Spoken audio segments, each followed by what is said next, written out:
Saludos, amigas, amigues, qué bueno que siguen con nosotros, con nosotras, con nosotres. Y a continuación vamos a echar el chal con el maestro Tito Vasconcelos. Y bueno, justo quiero contarles a todos ustedes que él es originario de Oaxaca, egresado del Centro Universitario de Teatro de la UNAM, y desde entonces ha dado, por ejemplo, clases también en otros lugares como el CECUT en Tijuana o en la Universidad de Guadalajara. Y a lo largo y ancho de la República Mexicana ha formado un sinfín de cabareteros y cabareteras. Así que pues vamos a verlo. Vamos. Muy buenas noches, bienvenidos de nuevo. Ahora vamos a un episodio más de Echando Chal.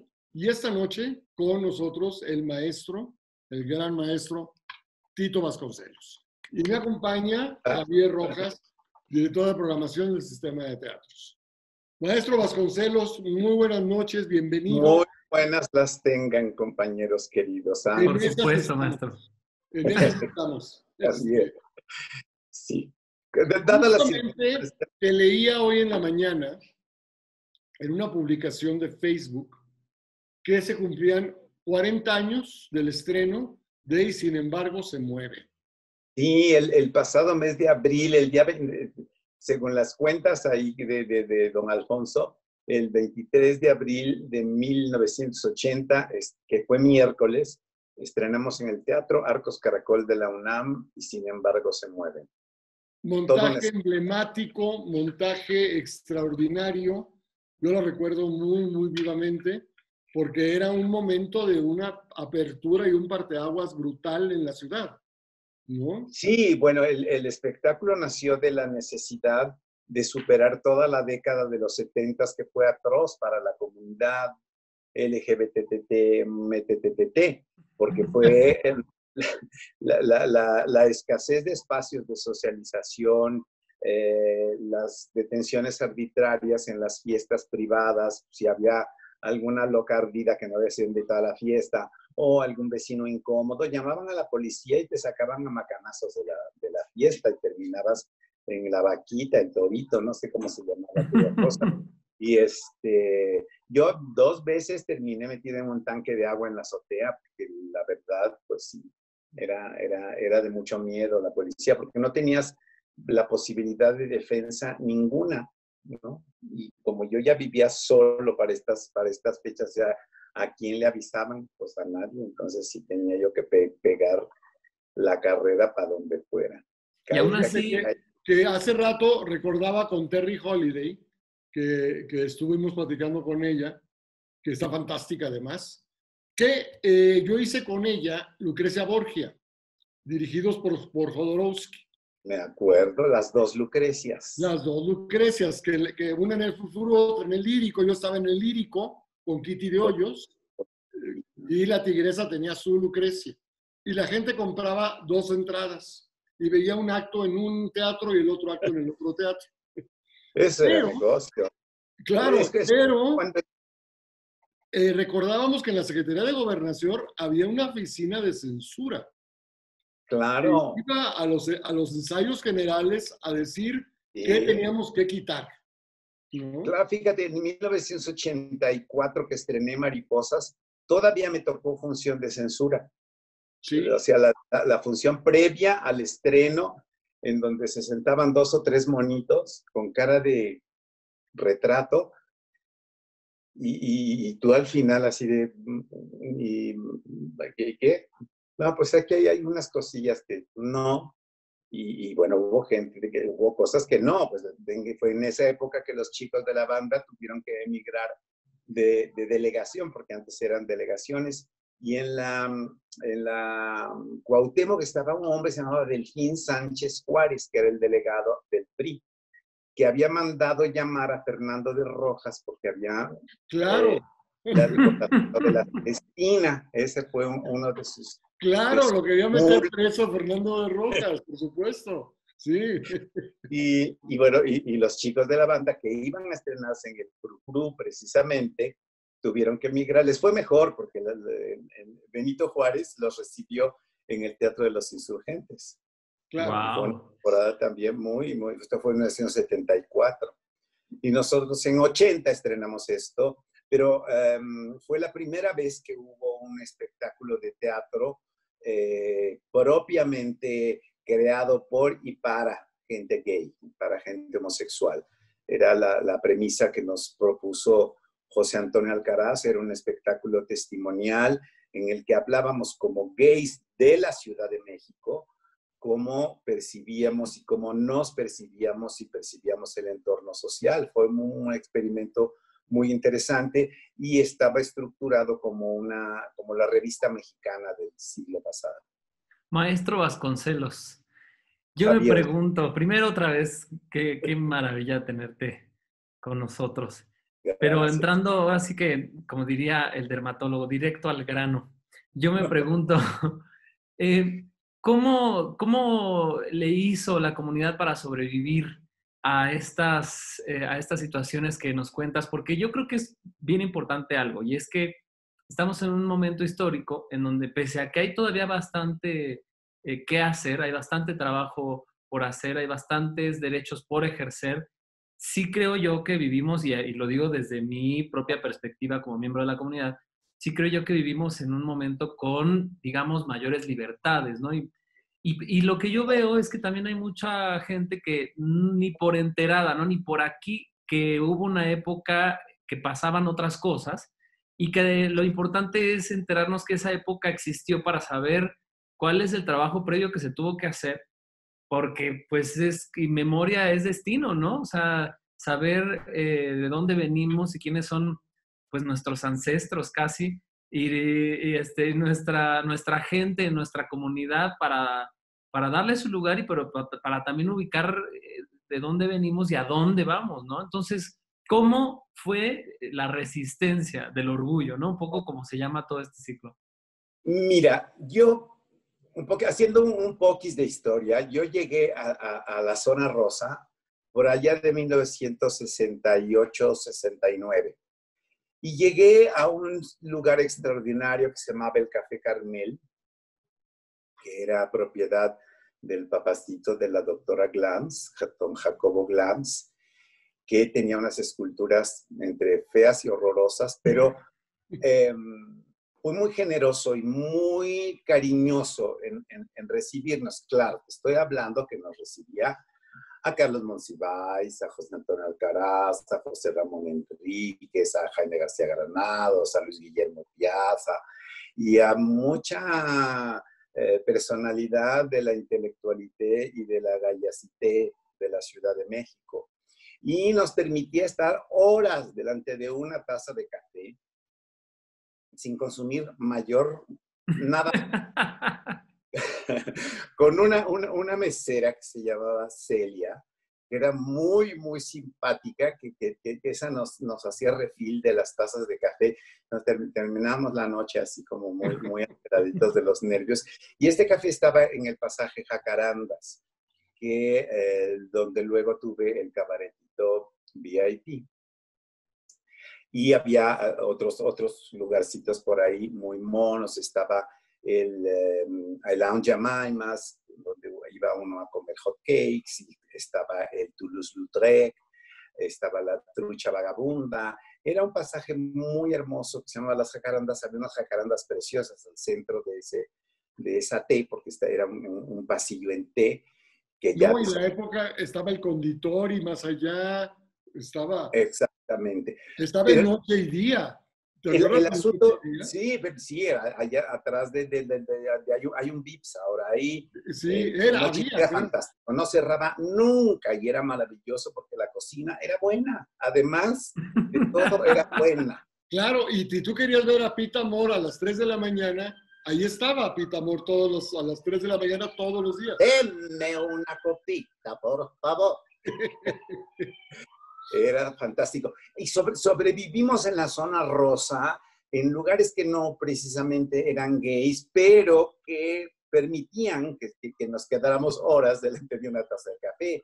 Los Sanborns, el Sanborns del Ángel y el Sanborns de Niza, fueron espacios también como de resistencia creativa. Pues ahí nos íbamos a aplastar horas y horas y horas delante de un café, hasta que nos corría el gerente, ¿no? Sobre todo cuando iba uno con José Antonio, que traía bocinas cuadrafónicas y a veces pues se volvía muy, muy imposible de tolerar por las buenas conciencias, por los otros comensales que volteaban a vernos así como de... Pero a mí me surge la pregunta entonces, ¿de qué hablaban? ¿Cuáles eran los temas? ¿Qué opinaban sobre su realidad? ¿O era muy velado de lo que se hablaba? ¿O era muy abierto? Porque finalmente esos detalles nos dan un poco como el sabor, ¿no? Y nos dan el tono y nos dan cuenta de que no es igual, ¿no? De que finalmente ya Mira, estamos en otras circunstancias. eran unos intercambios de ideas y de un lenguaje muy depurado y muy fantástico. Imagínate tú escuchar, a veces yo me quedaba así como viendo ping-pong, ¿no? Oyendo a Monsiváis y a José Antonio Alcaraz, que tenían Wow. pacto de sí agresión, decirse el huevo y quien lo puso, pero con inteligencia, con ingenio, que no había manera de ninguna de las partes, a lo mejor sí se enojaban muy en el profundo de su corazón, pero se mantenía una cuestión y se privilegiaba la inteligencia, se privilegiaba la habilidad para responder en este ping-pong de ingenios. Hablábamos de lo que pasaba, de los últimos estrenos de teatro, de las películas, de los galanes, de los guapos. El pasaje a Carandas era un pasaje realmente en donde pasaban muchos muy guapos. Luego ahí llegó en algún momento Paco Marín, que era una belleza yucateca, la flor de su juventud, con Santiago y Sara Minter, que eran unos hermanos muy, con mucha presencia, muy guapos. Selva Prieto, que era guapísima. Era una banda muy grande, muy variada, y en realidad mucho del tiempo que pasábamos, sobre todo en fines de semana, era esperando si se armaba alguna fiesta o alguien se enteraba de que había fiesta en alguna casa, porque además haz cuenta como si estuviéramos compartiendo heroína, algo así, porque era la dirección en un papelito por ahí, porque no todas éramos bienvenidas en todas las fiestas, por supuesto. Había gente que se detestaban como los Capuleto y los Montesco, ya no se acordaban ni por qué se detestaban, pero se detestaban. Había un hombre, Jorge Arturo Ojeda se llamaba, al que José Antonio le traía ojeriza. ¿Por qué? No sé. Le decía cosas horribles, le hacía unos desplantes espantosos. Él intentaba llegar a la mesa y siempre salía con cajas destempladas por uno u otro, ¿no? Había gente con la que no, a esa mesa, a la mesa divina de la cena perenne, no eran admitidos todos. Pero yo llegué ahí cuando tenía 17, 18 años. Entonces, ¡Wow! Estaba chistosito. No, y había mucha vida. Ayer también hablábamos con Henri Donadieu de toda esta vida que generó el 9, también que fue otro momento histórico, y toda la contracultura que se generó, y todo lo que tú hiciste con el cabaretito también. O sea, fueron momentos, han sido momentos muy diversos y muy plenos, culturalmente hablando, además. No solamente de la parte gay, sino desde la parte de la cultura, ¿no? Sí, era muy, muy fantástico, porque además yo empecé a trabajar con José Antonio a mitad de los años 70, aunque nos conocimos a finales de los 60. Yo no llegué a trabajar con él sino hasta por 73 o 74, algo así, como su secretario, como su esclavo, decía él. Tenía Rodolfo Rodríguez, que en paz descanse, Dios lo tenga a fuego lento, era el otro. Y pues hacíamos todo. No existían las redes sociales, evidentemente, ni existían los celulares, entonces, y tampoco había tantas líneas telefónicas disponibles. Entonces, no todo el mundo tenía teléfono en su casa, era toda una monserga, porque tenías que ir a comprar a facciones a Telmex y luego esperar meses a que te dieran la línea, era una monserga. Entonces, pues hacíamos el trabajo de Miguel Strogoff, nos decía José Antonio, no llevar mensajes de un lugar a otro. Entonces, fue fantástico porque hicimos relaciones sociales con todas las secretarias de todas las oficinas de la burocracia cultural de aquella época y era muy, muy divertido. Y entonces, con José Antonio, hicimos muchas cosas en la Casa del Lago, cuando estuvo Hugo Gutiérrez Vega dirigiendo la Casa del Lago, que fue fantástico porque era un tipo encantador, muy platicador, muy dicharachero, y le encantaba el argüende de treparse al escenario. E hizo cosas fantásticas como actor. Él estuvo en una legendaria puesta en escena de Robert Sessoir, con Fuensanta Certuche, él, Martín Lasalle, una dirección de Gurrola fantástica, que justamente ahora en este momento en el de cómo va a ser el teatro ahora, a partir de ahora, ¿no? Mientras se encuentra una vacuna, mientras se encuentra un tratamiento. El segundo acto de Roberta esta tarde sucedía en el boudoir de Roberta.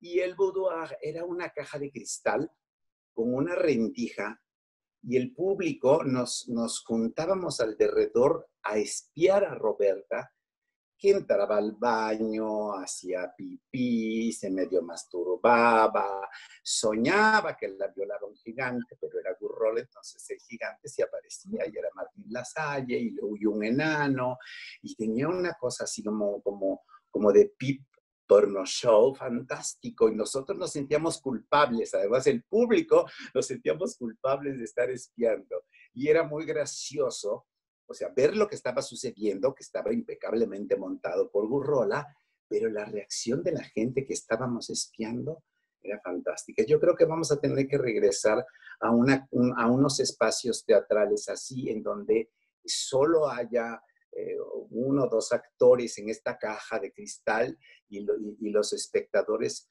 nos espíen como si estuvieran viendo qué hacemos en nuestra intimidad. Volver al voyerismo. Exacto, ¿no? Disfrazado de amor al teatro, pues estaría...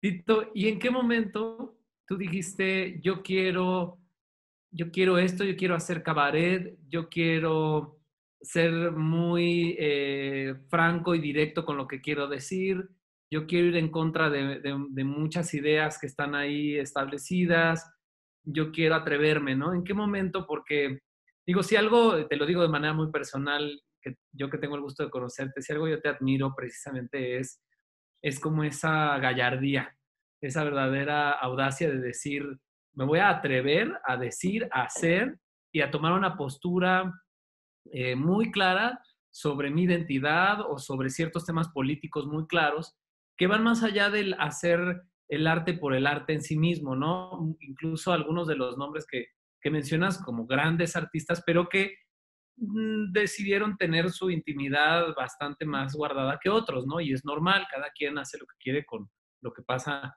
en la alcoba. Pero hay quienes, yo pienso como tú, que fueron muy francos y muy honestos de decir, esto soy y vámonos con todo, ¿no? Entonces, ¿cómo fue ese proceso? Bueno, te digo, tuve la fortuna a finales de los 60 de llegar a esta mesa con todas estas celebridades y durante la década de los 70 empecé a trabajar con todos ellos, con José Antonio, conocí a Nancy Cárdenas, que me descubrió en un espectáculo que hacía José Antonio, que hicimos para una entrega de premios de una asociación de críticos de teatro, que fue además mi primer travesti, que fue Sarah Bernhardt, y yo leía un texto que era una carta de Sarah Bernhardt, que en realidad lo había escrito Luis Reyes de la Maza, y que criticaba una puesta en escena de un monólogo de Enrique Suárez de Deza, que se llamaba Sarah Bernhardt, que había montado Severo Mirón, un periodista muy fufurufo, con una mujer que él se inventó, la que bautizó Julia Bautista, porque sus actrices favoritas eran Julie Christie y Aurora Bautista. Yeah. El monólogo era inmamable, horrendo, y la actriz pues no era actriz, ¿no? Pero anunciaba pomposamente, 300 de las mejores actrices mexicanas audicionaron para este papel. Y se la había ganado Julia Bautista. Entonces, el autor que se llama de Reyes de la Maza ejercía la crítica teatral. Y tenía una serie en esa época que se llamaba Cartas de Ultratumba. Por ejemplo, había una carta que Blanche Dubois le escribía a Beatriz Sheridan, porque estaba el montaje en ese momento de Beatriz Sheridan del tranvía llamado Deseo.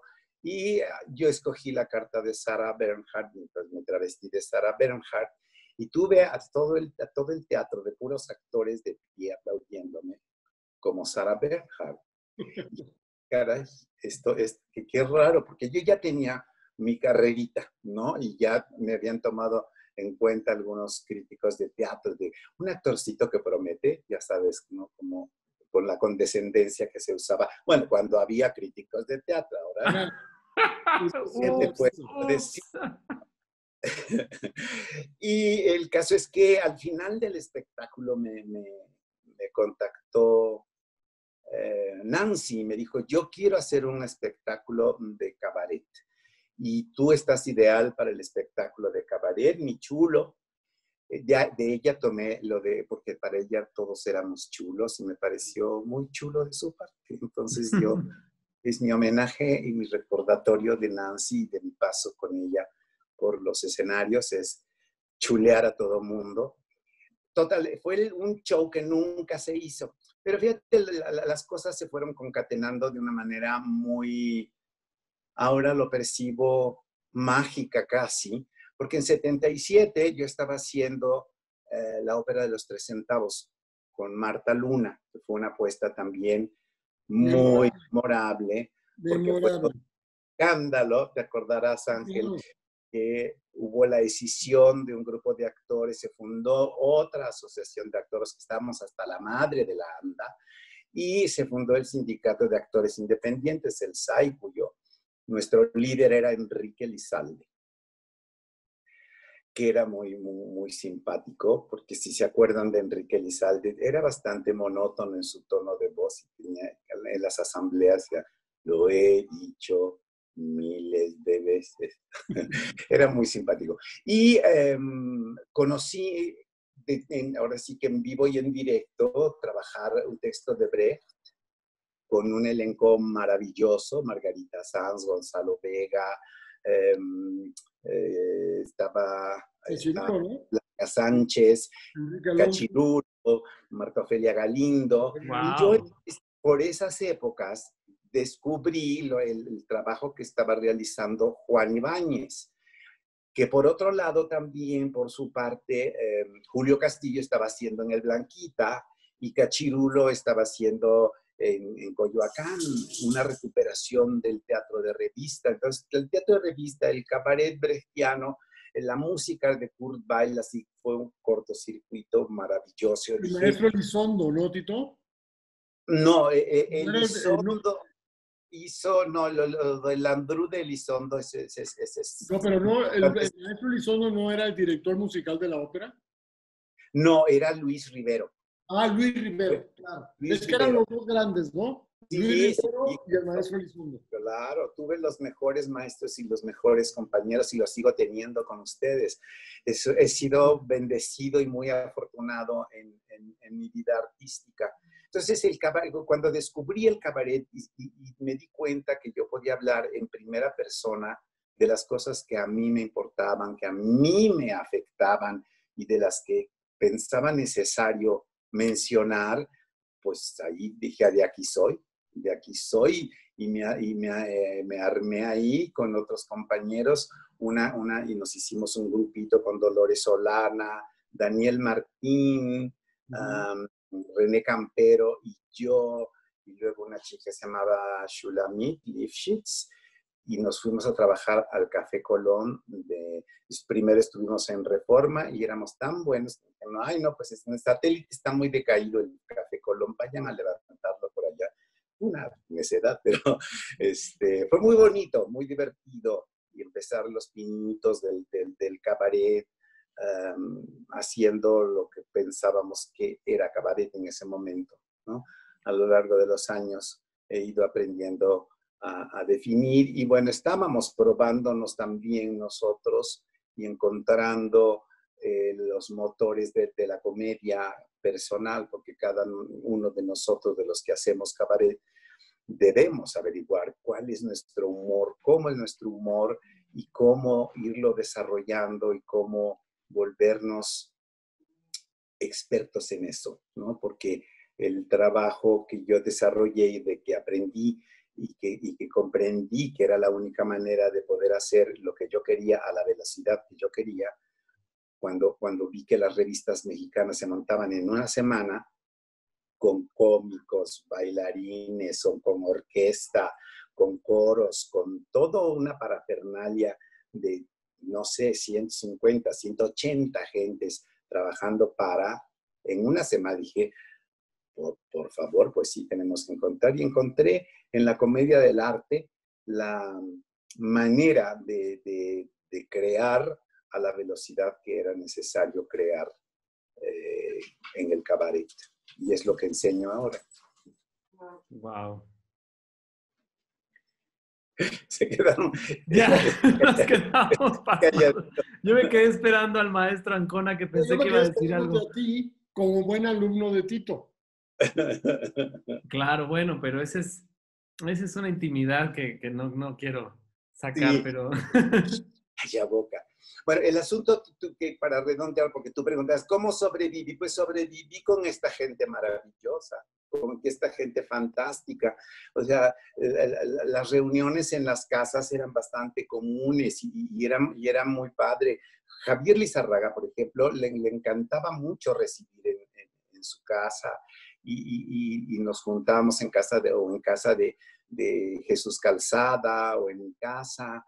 Y era otro país, además, ¿no, Tito? no Yo me había lugares de reunión, las casas eran los lugares de reunión homosexual. Y fíjate que además, yo en esa época era alumno de Hugo Argüelles, en su taller, en su casa, el cual iniciaba a las 11, entre 11 y 12 de la noche.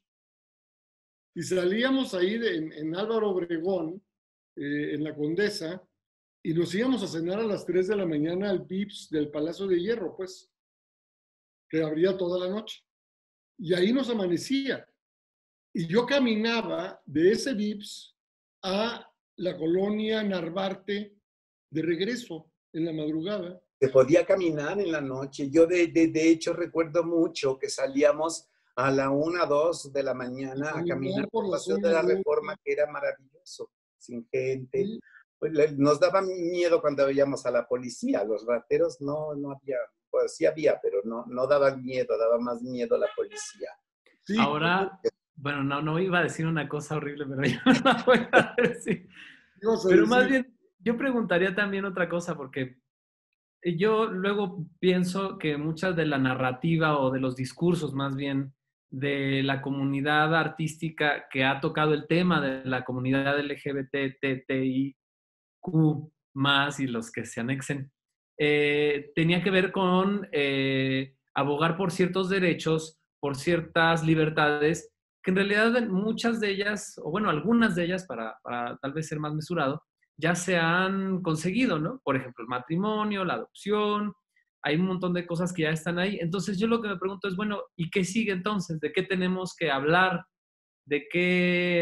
¿En qué momento de nuestra realidad como comunidad estamos como para saber qué nuevas narrativas nos toca o hay que ponerle atención a otras nuevas narrativas, ¿no? Yo lo pregunto porque sí, justo lo que veo es que hay algunos discursos de algunas artistas que no hay por qué mencionar nombres, ¿no? Pero que yo digo, creo que ya se quedaron un poco en un momento histórico que ya no es el nuestro, y luego de qué tenemos que hablar ahora, ¿no? ¿A qué tenemos que apelar? ¿De qué temas tenemos que hablar? Mira, yo creo que era resultó muy práctico en el momento en el que yo me inicié en el asunto del activismo, que solo éramos gays y lesbianas. no había sopa de letras. Nos juntábamos todos por la misma causa porque necesitábamos las mismas cosas, espacios de expresión, espacios de encuentro, espacios de cultura, trabajo, y las marchas tenían un contenido político que se ha ido diluyendo al paso de los años y que se ha convertido solo en un carnaval, que no está mal. Yo creo que está padre que la gente salga a la fiesta, porque mucha de esa gente es el único momento que tienen en todo el año de mostrarse como son, porque todavía, con todo y lo conseguido, hay mucha homofobia y mucha gente no se muestra como es por el miedo a que lo despidan, al que van a decir, a toda una serie de consecuencias de la homofobia.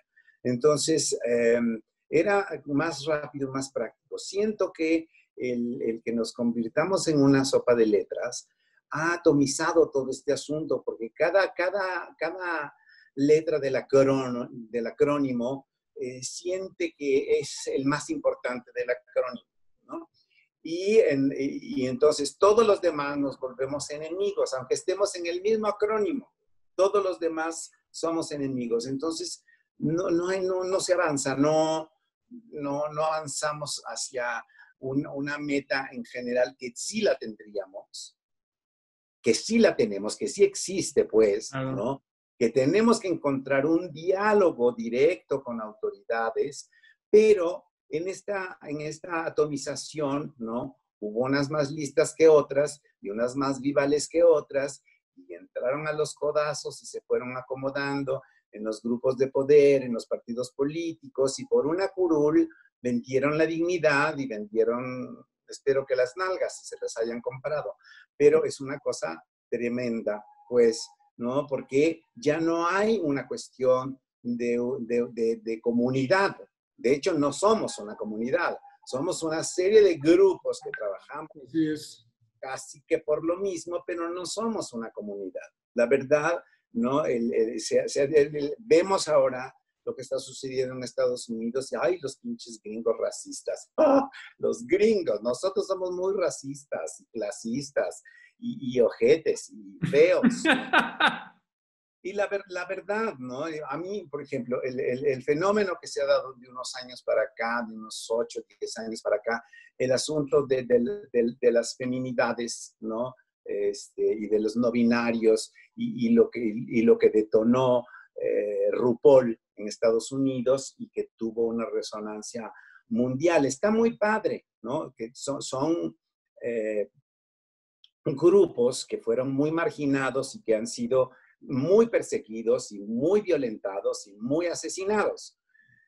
Y está padre, ¿no? Pero cuando ves porque me he echado todas las temporadas, ¿no? Primero me empezaron a caer gordas y dejé de veras, pero dije, no, tengo que tener rigor. ¿Por qué me molestan tanto? Y me molesta, ¿no? El nivel intelectual de la mayoría de los participantes, que solo están preocupados en la mejor peluca, en el mejor estilo de maquillaje, en las uñas más bonitas, en las pestañas más geniales, pero cero material de procesamiento, ¿no? Y una cosa que odio de todas las temporadas de RuPaul es el reading, because it's fundamental. Y entonces es el permiso de insultarte y de decirte cosas feas. Yo lo entiendo en la cultura gringa, que tienen una cultura del autoescarnio heredada de los ingleses que es muy valiosa, pero las mexicanas somos jarritos de Tlaquepaque. Los mexicanos nomás nos miran feo y ya estamos así en jarras y avientas y tengan al niño comadre. No hay el sentido del humor. Yo veo que, aunque me choca que se digan las cosas horribles que se dicen, las veo que siguen trabajando juntas. Aquí los rencores son para siempre, los pleitos son eternos, ¿no?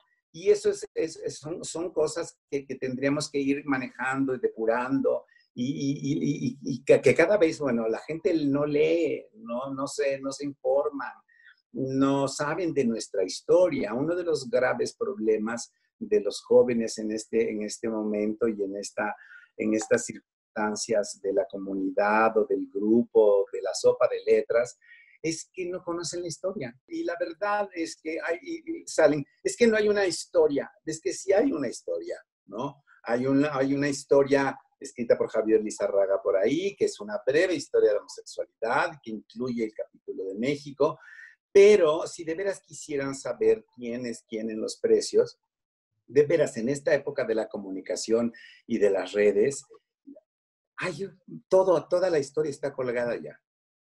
Es aprender a buscar, ir depurando de la información, porque sí hay mucha basura en la red.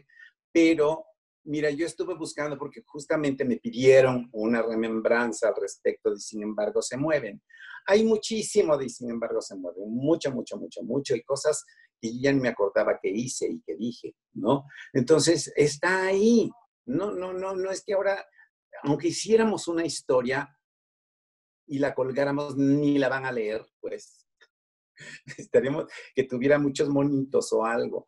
Pero no, de hecho, justamente un poco la idea de estas conversaciones que estamos ahora generando es recuperar dentro del ciclo de todo esto que hemos hecho durante 3 años en el sistema de teatros, también recuperar pues los que hemos vivido esas épocas, vertir esas historias y darlas a conocer un poco. Ahí están. Y nos son necesarias como comunidad, nos es necesario no solamente como comunidad gay, sino como una comunidad humana que habita un espacio. Y ese espacio para hacerlo más generoso para todos. Con ese fin, también la idea es recuperar nuestra historia, saber de dónde venimos, tener muy claro qué nos falta por hacer y hacia dónde queremos ir, ¿no? Pues bueno, creo que con y este... una cosa, perdón, déjame terminar la idea. Claro, Es claro. que no es competencia de quién hizo más y quién hizo más cosas más chingonas. No, es qué hemos hecho todos en beneficio de todos. La verdad, hace rato me entrevistaron que si me sentía defraudado por X, Y y Z personas. Dije, no, porque nunca hice nada para esas personas. Si a alguien le sirve lo que yo he hecho, porque creo que me lo merezco, y le sirve a alguien más, pues qué padre, qué chingón. Lo voy a seguir haciendo porque ya vi que sirve y que habrá gente a la que le resulte bueno lo que yo estoy haciendo. Y así he ido por la vida. Entonces no siento que tenga... La única sensación de fraude que yo tengo en mí como persona es con la izquierda mexicana. Punto. Ya. Que se quede ahí en el aire. Creo que como a mí me dejas, Tito, como siempre que platico contigo, mucho que pensar, cosa que agradezco precisamente por esta necesidad de ahondar en eso, en los colores, en que no se quede en la fiesta, en que no se quede en la diversión, sino que además de divertirnos y de festejarnos, hay que pensarle, ¿no? Hay que meterle coco. Entonces, pues vamos a dejar ahí, creo que lo que se charló durante esta echada de chal, porque además ya no tenemos tiempo, ya tenemos que cortar, y me quedo con muchas cosas, pero sobre todo con el agradecimiento de que haya estado con nosotros, que nos haya aceptado este chismarajo, este tiempo y este espacio en tu casa que nos dejas entrar a tu gran telón de ahí hermoso rojo con tus esculturas y todo eso es padrísimo, ¿no? Y en espera de que mucha gente, a ver que si nos escucha por ahí, a ver qué se le pega y qué le mueve y qué le da cosquilla, ¿no? Muchas Y gracias. además Pues yo quisiera agregar que dentro del ciclo que estamos ahora proyectando, tienen que ver María Calas con una L, dirigida por Tito Vasconcelos, con la actuación de Javier Rojas. Genial. Y sí, de veras, es un trabajo que salió de uno de los talleres que yo doy y realmente soy una madre muy orgullosa de ese producto. Me siento casi como Angélica Ortiz y te siento a ti como Angélica María de baila mi. Pues muchas gracias. No, gracias a ustedes. Es un placer. Este tipo de conversaciones eran las que teníamos entre Monsiváis, Alcaraz. Wow, gracias. Por favor, ¿qué me haces a mí? Sí, no, es esto. Cuando los amigos a los que nos funciona la piedra y da vuelta, nos juntamos, nos divertimos mucho porque... Pero el problema es que cada vez nos juntamos menos, Tito. Sí, pero ahorita, pues, ¿cómo? Aprovechen. No, bueno, pero aún así veníamos, esta ciudad nos ha hecho mucho daño en ese sentido. Como estamos muy lejos de pronto, nos cuesta mucho trabajo unirnos. Eso era lo que en su momento, en aquella época, tenía la zona rosa, ¿no? Que ahí sabíamos, o sea, yo decía, me voy a la zona rosa y a alguien encuentro. Claro, absolutamente. Ya había algún amigo que estaba en alguna parte. Fíjate, una de mis, ya para terminar, una de mis poesías, como quién sabe cuándo chingados se puedan abrir los teatros y funcionen como funcionaban antes, y yo creo que va a ser imposible por mucho tiempo. Regresemos a la calle, regresemos a los espacios abiertos, tomemos las plazas públicas, juntémonos a platicar, hagamos algo, hagamos otra vez una ciudad vivible y hagamos nuestras zonas gratas para todos nuestros amigos. Nuestras zonas rosas en nuestros corazones.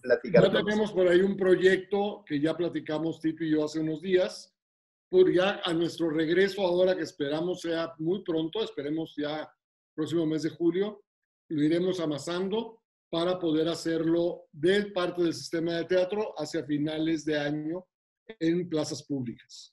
Sí, por favor. Pues muchísimas gracias, Tito, maestro Ángel Ancona y yo acá, Javier Rojas. Y pues bueno, que estén muy bien. Nos quedan muchos temas, muchos chales por echarnos. Pórtense mal, cuídense bien. Chao. Gracias, Tito. Gracias, Javi. Gracias a todos los demás. Abrazos. Abrazos, Bye. salimos, bye. Bueno, pues esto fue el Echando Chal con el maestro Tito Vasconcelos. ¿Qué tal, Arisa? Pues y a mí me encanta ver esta cosa que no estamos inventando nada, seguimos abriendo caminos y pues hay que seguir en eso.